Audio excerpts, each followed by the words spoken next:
नमस्कार दोस्तों, मैं हूं संजय और हमारे चैनल में आपका स्वागत है। दोस्तों, आज मैं फिर से एक बहुत ही डरावनी कहानियाँ लेके आ गया हूं जिसका नाम है काला पहाड़। तो आइए बिना किसी देरी की वीडियो शुरू करते हैं। यह एक कहानी छोटे सी गांव की है जिसका नाम था काला पहाड़। गांव के लोग हमेशा कहते थे कि पहाड़ के पीछे एक प्राचीन हवेली है जो भूतिया है। वहाँ जाने का कोई हिम्मत नहीं करता था क्योंकि जिन्होंने वहाँ जाने की कोशिश की वो कभी लौट कर नहीं आया। रवि एक युवा लड़का जो रोमांचक कहानियों का शौकीन था। उसने ठान लिया कि वह हवेली की सच्चाई जानकर रहेगा।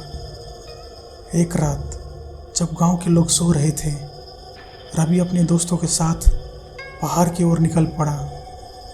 उसके दोस्तों को डर लग रहा था, लेकिन रवि उन्हें समझाकर आगे बढ़ा। जैसे जैसे वो हवेली के करीब पहुंचते थे, अजीब आवाज़ सुनाई देने लगी। हवेली का दरवाज़ा खुद ब खुद चरमराते हुए खुला और एक ठंडी हवा का झोंका उन्हें महसूस हुआ। अंदर घना अंधेरा था, लेकिन रवि के पास एक टॉर्च थी। उसने टॉर्च जलाकर जब अंदर देखा तो दीवारों पर अजीब सी चित्रकारी बनी हुई थी, जैसे किसी ने खून से उन्हें बनाया हो। जैसे ही वो आगे बढ़े, अचानक दरवाज़ा ज़ोर से बंद हो गया। सभी घबरा गए। रवि ने दरवाज़ा खोलने की कोशिश की, लेकिन वह जाम हो चुका था।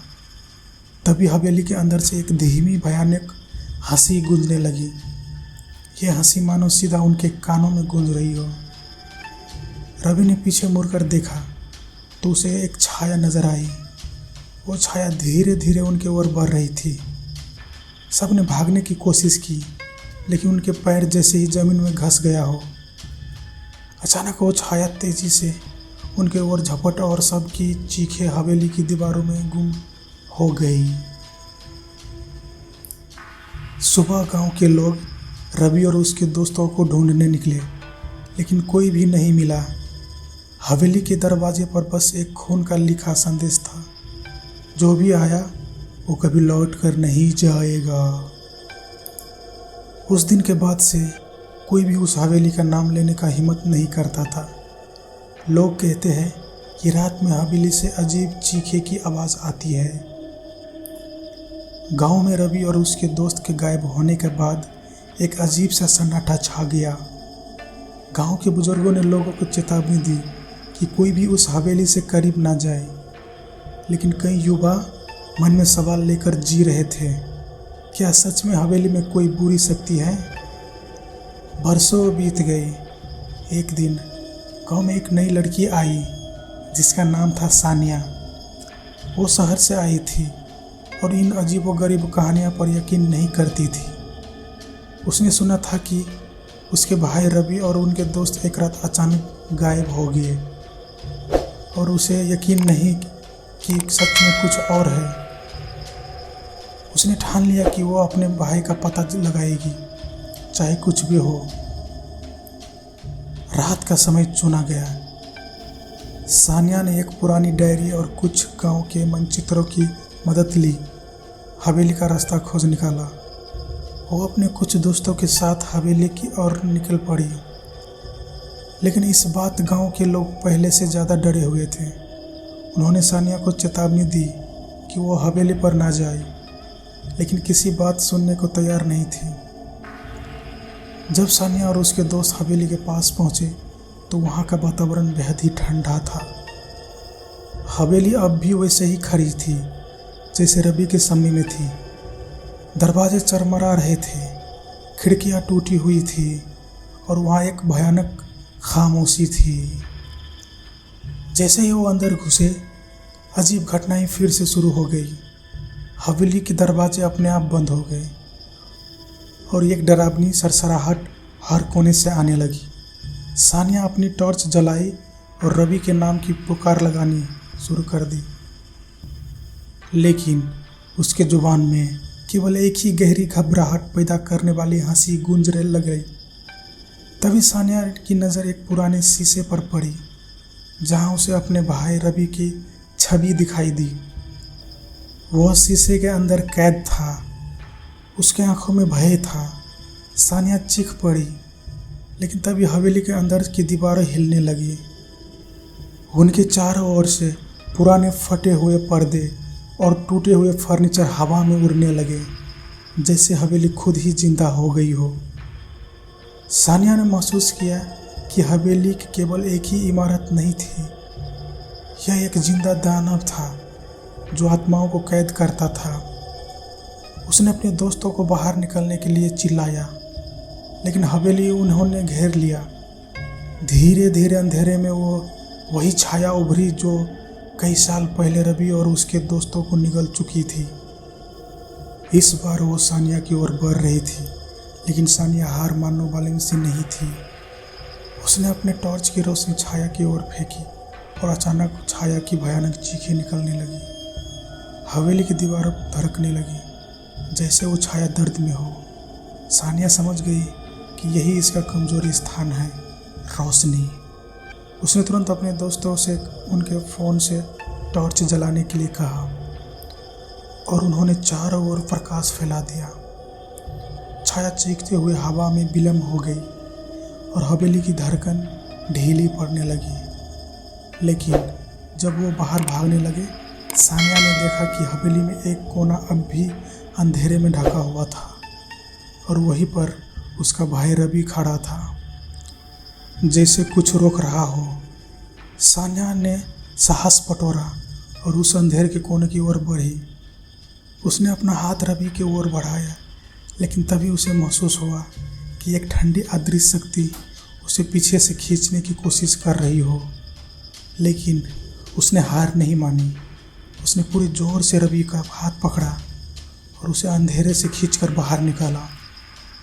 रवि जैसे ही बाहर निकला, हवेली की दीवारों पर भरभरा कर गिरने लगी। सानिया और उसके दोस्त तेजी से हवेली से बाहर भागे और देखते ही देखते वो पूरी हवेली जमीन में घस गई, जैसे वो कभी थी ही नहीं। गांव लौटकर सानिया और रवि ने सबको यह कहानी सुनाई, लेकिन कोई भी यकीन नहीं कर पा रहा था। हवेली अब नहीं थी, लेकिन गांव के लोग अब भी उस जगह को शापित मानते थे। रवि ने सानिया का शुक्रिया अदा किया, लेकिन उसके दिल में हमेशा यही सवाल रहेगा कि क्या सच में वो हवेली का अंत हो गया या वो कहीं और किसी और का इंतज़ार कर रही हो। हवेली के गिरने के बाद गांव में कुछ समय तक शांति रही। लोग इस बात से राहत महसूस कर रहे थे कि अब वो शापित जगह उनके जीवन से हमेशा के लिए मिट गई है। सानिया और रवि भी गांव में अपनी सामान्य जिंदगी जीने की कोशिश करने लगे, लेकिन हवेली की यादें सानिया के दिलो दिमाग से कभी पूरी तरह से नहीं मिट सकी। उसे हमेशा ऐसा एहसास होता कि कुछ अब भी अधूरा है, कुछ अब भी हवेली में छिपा हुआ है। रवि, जो हवेली से लौटने के बाद बहुत कमज़ोर और चुपचाप रहने लगा, धीरे धीरे और अजीब व्यवहार करने लगा। वो अक्सर रातों में जागता, एक ही दिशा में घूरता रहता और बड़बड़ाता कि वो अब भी मुझे देख रही हो, वो लौटेगी। सानिया को चिंता होने लगी कि रवि पूरी तरह से ठीक नहीं हुआ है।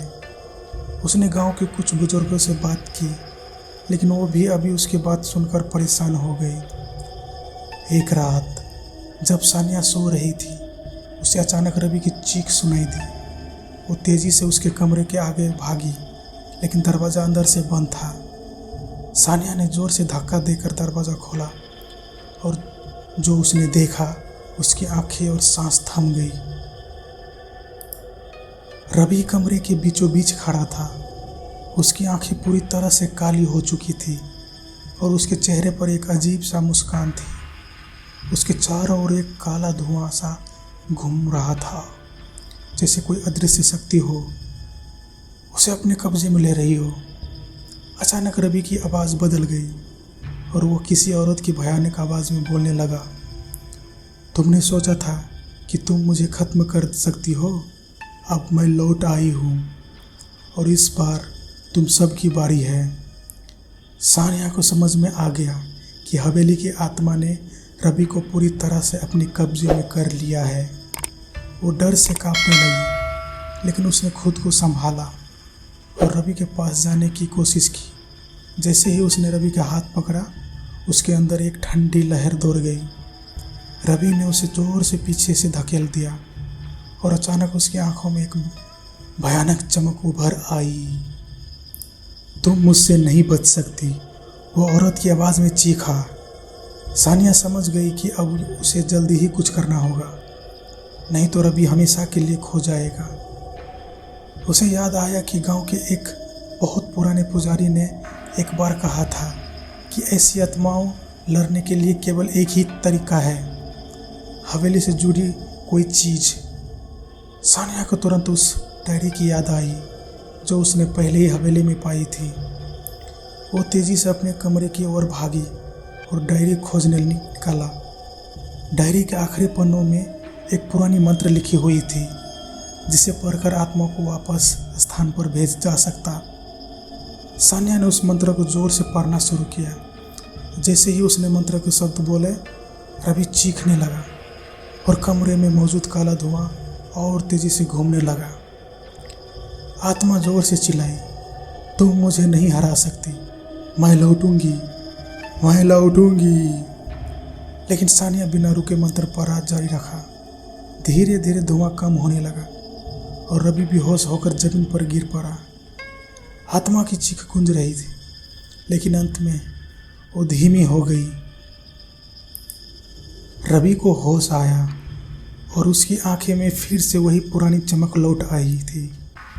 सानिया ने राहत की सांस ली, लेकिन उसे पता था कि यह अंत नहीं था। हवेली गिर चुकी थी, लेकिन उसकी आत्मा अब भी कहीं न कहीं मौजूद थी। वो जानती थी कि अगर उसने अब कुछ नहीं किया तो वो फिर से लौट सकती है। इसीलिए उसने ठान लिया कि वह अब इस रहस्य का अंत करने के लिए और गहराई में जाएगी। हवेली की आलसी कहानी का पता लगाएगी, ताकि वो हमेशा के लिए डर को मिटा सके। सानिया को अब यकीन हो गया था कि हवेली की आत्मा ने केवल एक बार हार नहीं मानी थी, लेकिन उसका पूरा खात्मा नहीं हुआ था। उसने रवि को सुरक्षित महसूस किया, लेकिन उसके मन में अब भी एक सवाल था, आखिर हवेली और यह आत्मा कौन थी और वह कैसे इतनी ताकतवर हो सकती थी। अगले कुछ दिनों में सानिया गांव के पुराने इतिहास और लोक कथाओं के बारे में पढ़ना शुरू किया। उसे पता चला कि कई सालों पहले जब यह हवेली बन रही थी, तब वहाँ एक रानी रहती थी जिसका नाम वृंदा था। वृंदा एक जादूगरनी थी जिसके पास काले जादू की शक्तियाँ थी। गांव के लोग उससे डरते थे क्योंकि वह उन लोगों को शराप देती थी जो उसका विरोध करते थे। एक दिन गांव वाले ने उसे मारने की फैसला किया और हवेली में आग लगा दी। लेकिन मरने से पहले वृंदा ने एक शराप दिया कि उसकी आत्मा कभी भी शांत से नहीं रहेगी और जो भी उसकी हवेली में कदम रखेगा वो उसकी आत्मा का गुलाम बन जाएगा। सानिया ने महसूस किया कि वृंदा की आत्मा अब भी उस हवेली में बसी हुई थी और जो भी हवेली में प्रवेश करता था वह उसके जादू के जाल में फंस जाता था। उसने ये भी समझा कि वृंदा की आत्मा को पूरी तरह से ख़त्म करने के लिए उसे कुछ ऐसा करना होगा जो अब तक किसी ने नहीं किया था। वो वृंदा की असली शक्ति का स्रोत ढूंढने होगा। सानिया ने गांव के सबसे बुजुर्ग आदमी बाबा से मिलने का फैसला किया, जो हवेली की और वृंदा के बारे में सब कुछ जानते थे। बाबा ने सानिया को बताया कि वृंदा की असली शक्ति एक पुराने ताबीज़ में छिपी थी, जिसे उसने अपनी मौत से पहले हवेली के सबसे गहरे हिस्से में छिपा दिया था। अगर कोई वह ताबीज़ ढूंढकर नष्ट कर देता तो वृंदा की आत्मा को हमेशा के लिए ख़त्म हो जा सकती है। बाबा की बातें सुनकर ने सानिया तय कर लिया कि वह ताबीज़ को ढूंढेगी, चाहे कितने भी खतरा हो। उसने अपने दोस्तों को फिर से इकट्ठा किया और सब ने मिलकर योजना बनाई कि वो एक बार फिर से उस जगह पर जाएंगे जहाँ हवेली थी। हालांकि हवेली गिर चुकी थी, लेकिन वहाँ अब भी कुछ अवशेष बचे हुए थे जो उन्हें ताबीज़ तक पहुँचा सकते थे। अगली रात वो सभी पहाड़ के ओर बढ़े जहाँ हवेली कभी खड़ी थी। वहाँ पहुँचते ही उन्होंने एक अजीब सिरहन महसूस हुई, जैसे हवेली अब भी किसी रूप में वहाँ मौजूद हो। जमीन में दरारें थी और आसपास का वातावरण भयानक था। सानिया अपने दिल की धड़कन को काबू में करते हुए आगे बढ़ने का इशारा किया। वे धीरे धीरे उस जगह के करीब पहुँचे जहाँ हवेली का तहखाना हुआ था। जैसे ही उन्होंने जब उस जगह की खुदाई शुरू की, अचानक एक ठंडी हवा का झोंका उनके चारों ओर घूमने लगा। हवा में वृंदा की वही पुरानी चीखें गूंजने लगी, तुम सब खत्म हो जाओगे, मैं लौट कर आऊँगी। लेकिन इस बार सानिया तैयार थी। जैसे ही उन्होंने खुदाई में ताबीज़ का एक टुकड़ा पाया, सानिया ने बिना देर किए उस ताबीज़ को ज़मीन पर पटक दिया और उस पर पुरानी मंत्रों की किताब से वह मंत्र पढ़ने लगी जो बाबा ने उसे दिया था। ताबीज़ टूटते ही एक ज़ोरदार धमाका हुआ और एक नीली रोशनी आसमान से ओर उठी। वृंदा की आत्मा जोर से चीखती हुई रोशनी में समा गई और उसके साथ हवेली के सारे अवशेष भी धूल में मिल गए। सानिया और उसके दोस्त ने एक गहरी सांस ली। उन्हें महसूस हुआ कि अब सच में सब कुछ खत्म हो चुका था। हवेली का अभिशाप हमेशा के लिए मिट चुका था। गांव में फिर कभी किसी ने हवेली का नाम नहीं लिया और वृंदा की आत्मा अब भी कहीं नज़र नहीं आई। लेकिन सानिया हमेशा इस बात का एहसास रहेगा कि अगर उसने समय पर यह फैसला नहीं लिया होता तो शायद हवेली का डर आज भी गांव पर छाया रहता। अब वो और रवि अपनी ज़िंदगी में लौट आए, लेकिन सानिया को हमेशा ये एहसास रहेगा कि ये एक गलत कदम और वो हवेली फिर से किसी न किसी जान ले सकती थी। तो दोस्तों, आपको ये कहानी कैसी लगी? अगर अच्छी लगी तो हमारे चैनल को सब्सक्राइब कीजिए ताकि कोई भी वीडियो मैं अपलोड करूं तो आप सभी तक पहुंचे। आज के वीडियो में बस इतना ही दोस्तों, मिलते हैं अगले वीडियो में। तब तक के लिए goodbye and take care. धन्यवाद।